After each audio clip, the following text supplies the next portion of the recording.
who should be doing the cleaning? My question is, does divinity have a message for me? I love you. I'm sorry. Please forgive me. Thank you.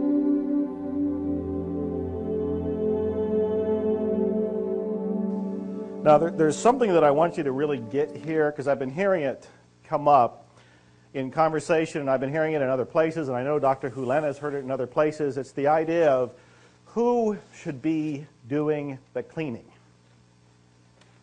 So if we're taking 100% responsibility for our lives, now please hear me. I know we've said this a bunch of times, but to really grasp this, you really have to listen to this. When you take 100% responsibility, and somebody walks up to you and says they're having a problem with something, what do most people that are even in this seminar say? No, they say, you should clean on that. You should clean on that. In reality, based on what we've learned here, who should clean on that? Yeah. In many ways, when they come up and say they have a problem, you almost have nothing to say. Because what your job is to do at that point is to clean on that. You don't say, you should clean on that. You take it in and realize that there's data playing. Because it's playing in your face, some of that data is playing within you. And so you are to clean on that. As you clean on that, that other person will feel relief. This is actually the essence of my Miracles coaching program. And there's some papers that have been passed around that will tell you some of that. And I will have Anya a little later tell you before one of the breaks, explain what that's all about. But I really want you to get this idea, this truth, that 100% responsibility means 100% responsibility. When I was recording my brand new Nightingale Conant program called The Missing Secret, that's coming out this week, I think, when I was recording it, there was a woman that was one of the engineers on the inside of the studio, and she said, you know, 100% responsibility and zero limits, and as I was describing it, actually means 150% responsibility. She says, because I'm taking responsibility for everything that I'm doing and saying and thinking and feeling and believing, but I'm also taking responsibility for everything you're doing, saying, believing, and feeling. And there's some truth to that. You know, that's her way of explaining it. But the point is, 100% responsibility, truly 100% responsibility means there's nothing out there. You experience all of it inside you. So if anybody comes to you with a problem, you clean on it. Now let me extend the clarification of this. I was very curious that he works, or did work, as a therapist. And I thought, if he's just cleaning, what does he say to people? So in other words, if you called him up, if you booked a time with him, and you're going to have an hour with him, and you sit in front of him, and if really he's following this 100% responsibility, he should have nothing to say. So I was very curious. I said, what are you saying to people? And he says, I just ask them questions. Well, what kind of questions? He says, I just want to know their data. I want to know their history. I want to know their name. Like you said earlier, I want to know their address. I want to know what their story is. And all he is doing as he listens to that is using it as an anchor to keep a conversation going so that people feel good about paying him. There's actually a conversation happening. But what he's doing on his internal level is cleaning. Very often when somebody's coming up to me and they say that they have something going on, yes, I can tell them, go read Zero Limits, go rent the movie, go do this, go do that, you know. But what I end up doing as I listen to them is cleaning in me. As I'm cleaning, more often than not, that I notice, they seem to be relieved. Why? Because the shared data that came up was being erased. Now let me tell you how this even gets more extended.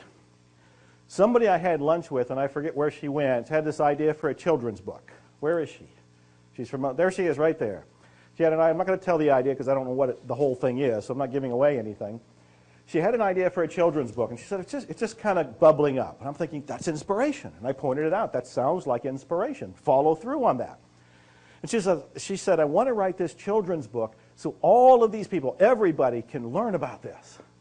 And I just felt this inspiration come through to say, no, you write the children's book for you.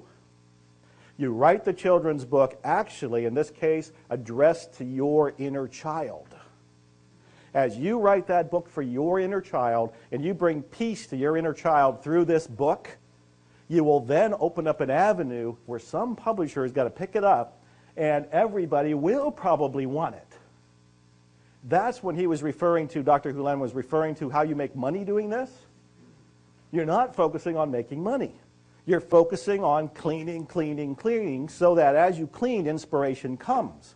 You're doing it for you. She got it.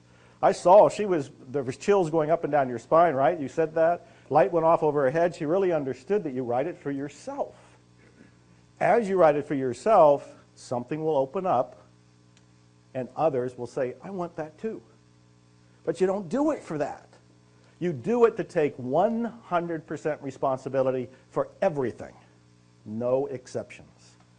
He has openly told me how hard that is to do. He's been doing this for 25 years.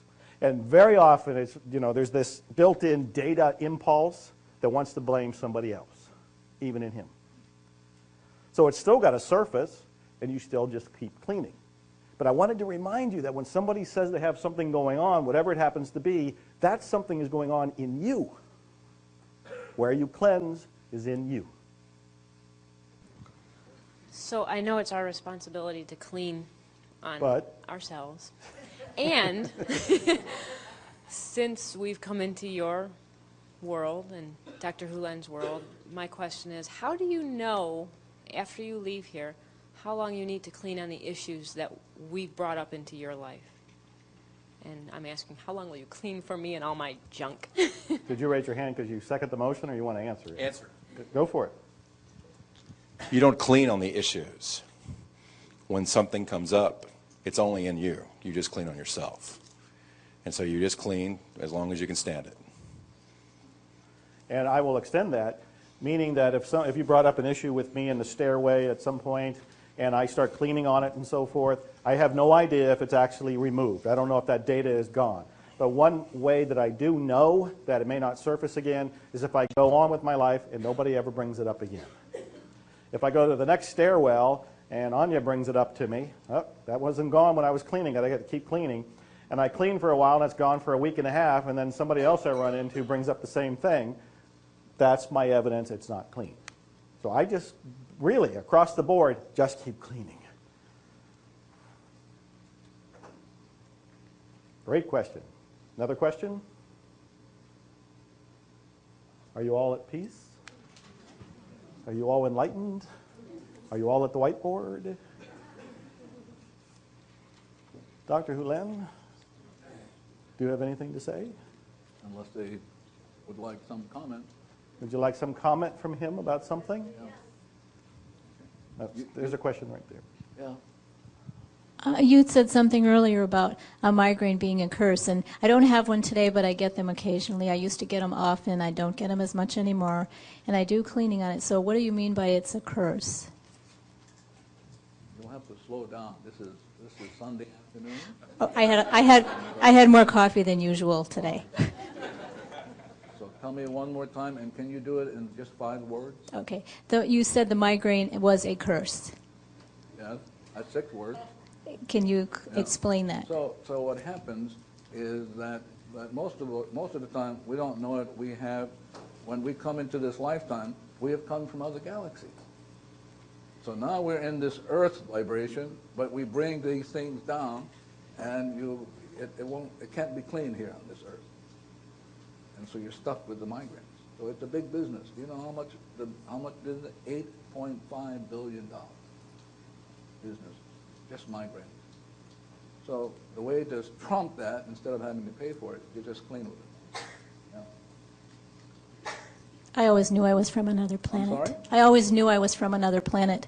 Well, too bad for us. Really, I mean, if you come in and you're not working on that, it's not good. For example, that's what causes Alzheimer's.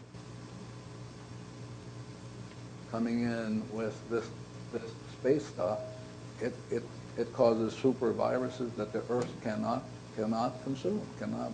Yeah. So the way to do it is take your fern out and allow the divinity to consume it. Huh? Anybody else? Yes. You know, it's only about cleaning, so I'm just telling you that. Yeah. Once you go out of this room, if you're not cleaning, as my friend Joe has said, you're going to be stuck. And I'm only here to say, hello, you have a choice. You can unstuck yourself. Yes? At what point, when you were talking about the child, the mother and the child, and you said that the child can start cleaning automatically for you, right? Yeah. At what point do you know that the child is automatically doing you guys it? are going into this. When do you know that you won't know this? Mm-hmm. What do you want to know? Why can't you just clean and just let it clean? When you said that you can only do it like 15 million times and you get tired? Yeah. But the child can do it. Right. Yeah. So when do you know the child's doing it? I'm saying if you're asking questions, the child goes, huh? We're not clean. Uh-huh. You guys, that means when a problem comes up, let's ask questions. So you're teaching it how not to be 100% responsible. Right. Yeah. So the question is, when something comes up, you should get to it, and you say to the child, I have a question, but I know it's data, I can love it to death. I love you, and then you get back to pure state, and the child will go, oh, God. Thank you.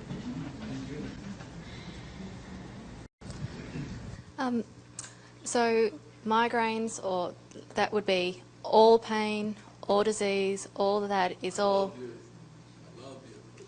I take the burden off. When you're talking, you can do that for yourself. But again, the child in you going, now wait a minute, my mother's asking another question. Is that how we solve the problem?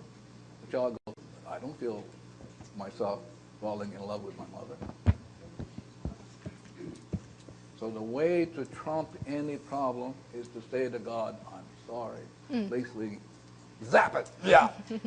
But it won't do it because you're so used to asking questions, the child gets stuck. When a problem comes up, we ask questions. As opposed to when a problem comes up, we get to the cleaning.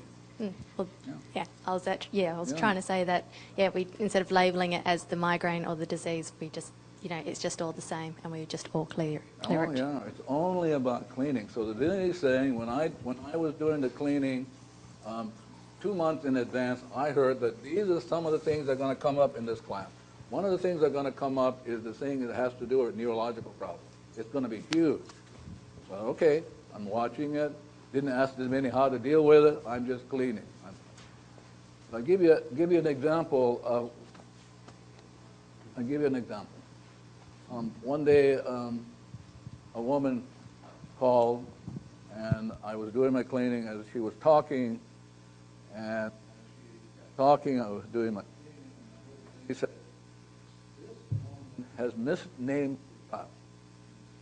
So the problem was she was calling from Seattle. I was listening, and the story is she took her daughter to a very famous university in Southern California.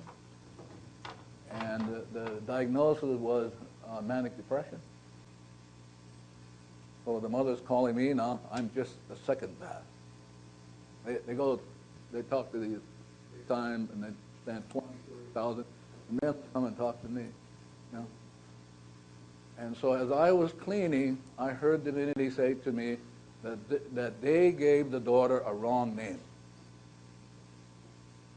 I said, okay, I'm just cleaning now. I'm not asking how come, why. So I'm just keep cleaning. And divinity said, well, ask the mother, where did this child's name come from? So I said, because I was told, where did the child's name come from? 15-year-old girl, manic depressive. So the mother stopped. It was a kind of a long pause. And the story is that this girl is the first granddaughter of 2 grandmothers. And both grandmothers wanted this granddaughter named after them. Now the mother stuck. I was, uh-oh. So what do you think the mother did? And get a little bit of that one, a little bit of that one, and stuck it together.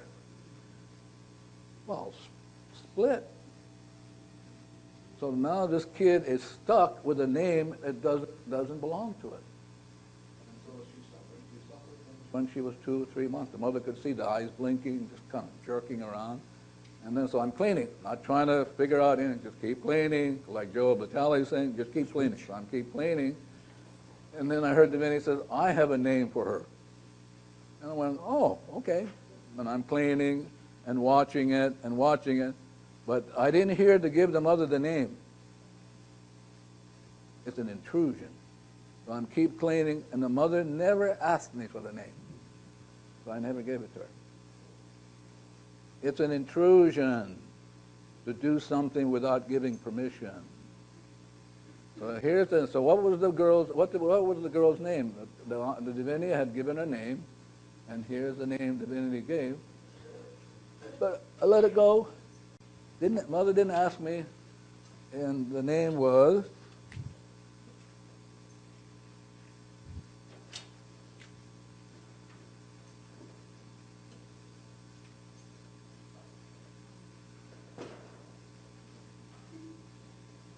Maluhia. Ramsey, what is Maluhia? What is the translation for Maluhia, Ramsey? What is the translation for Maluhia? It is actually very spiritual. Yeah, what is it though? So these people will hear it. It's very religious and very, very sacred. Yeah. It's much more deeper than aloha, in fact. Now here's divinity who created this baby to give to the mother so that the mother could undo a lot of stuff. But the mother got caught up with the grandparents. So now, instead of getting a name, which if the child has received that name is a cleaning process for that child. So every time the mother would say, or if she had that name, Maluhia, she called it Maluhia, the cleaning would go. The divinity will only give names to people as a cleaning process. Yeah. So if you have a wrong name, too bad. Really? Too bad. Our psychiatric hospitals are filled with people with wrong names. So, as my friend Ramsey is pointing out, names are sacred. You give a person a wrong name, and if you're the person giving that person the wrong name, it's going to come back and slam you. So, I used to give names to companies, but it got so overwhelming, so many requests. Because you can't just give a name without really cleaning up your act, because people are only asking because you get a chance to clean. But here, this name, so this baby was stuck, this little girl. So the idea is, if you're 100% responsible, all this thing will undo, and the answers will come. Yeah. Anybody else? Yes. We should give you a surcharge. Yeah. I read a story that someone told about your daughter and her being healed. Would you repeat that story? I think you can read it in the book. I think you could. There. Yeah. Yes. Yeah. Can we give you a mic?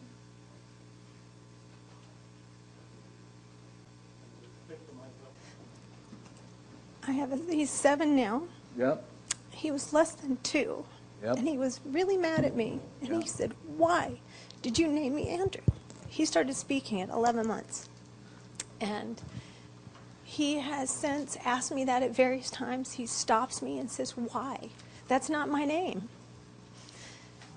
And I've tried to explain to him that I didn't. You can't explain. It's garbage. Explanation. Garbage. That is to clean. So what is his name? Well, if you clean, he will be fine. Because what will happen, if you're willing to clean, Divinity will reconfigure his name, and he will stay with the quote the physical name, but he will have an experience of who he really is. If you're willing to clean and not try to figure it out, you'll be fine, and he will too. So is there a name that resonates through you? Did you hear what I said? I think I need to hear it again. Cleaning. Just do my cleaning. And Divinity will reconfigure his name, put a different, as they say in Los Angeles, a different vibration on it. You'll be fine. And so he'll let me know. No, possibly. He won't let you know. It'll be very quiet. Oh, okay. I need to hear that again. You want peace. Yeah, you'll be fine. Okay. Because we're hoping the rest of them did their cleaning, because there are a few people in this room maybe have problems with the wrong name. Yeah. Okay, I'm cleaning right now. Yes.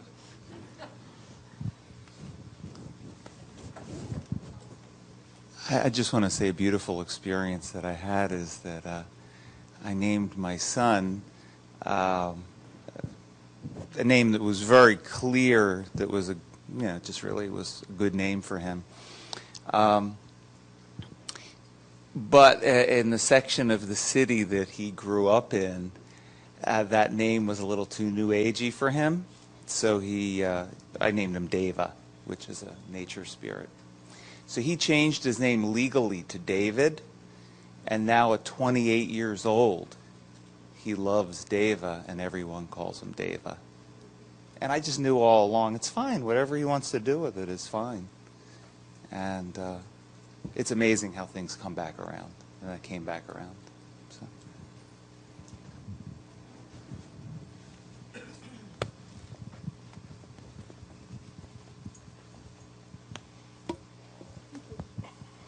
You mentioned that oponopono comes from another galaxy. Yes. Can you talk about that a little more? No? Just, Okay. it's like you came from a certain part of the world, and that's the way it is. Yeah. Anybody else?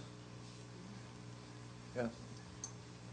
And then this is one last question that I would like to go and summarize. So you're clear, you're 100% responsible, and we won't be fussing around. Thank you. I'm sorry. Please forgive me if I offend anyone. And I'm not confused, but what I do want to know is,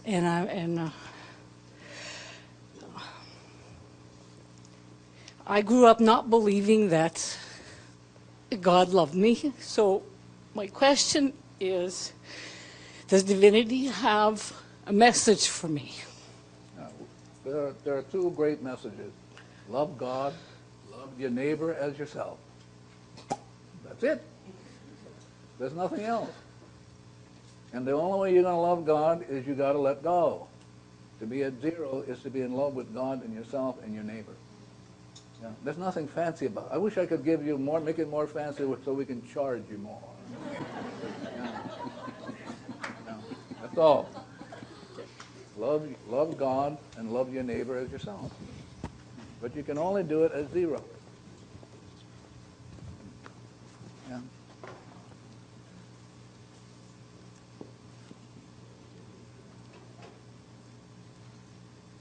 Sorry. Okay, here we go.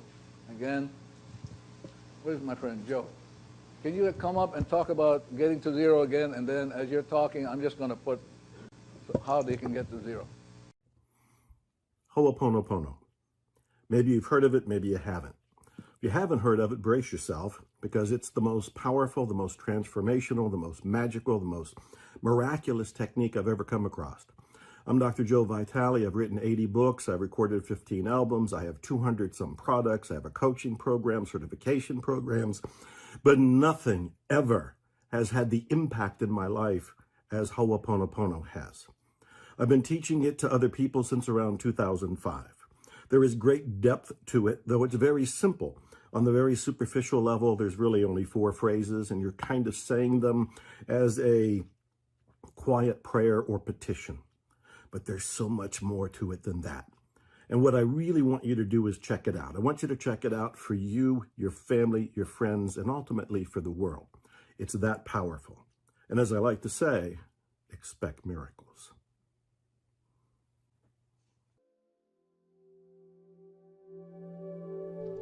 I love you. I'm sorry.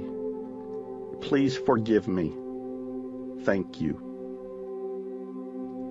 I love you. I'm sorry. Please forgive me. Thank you.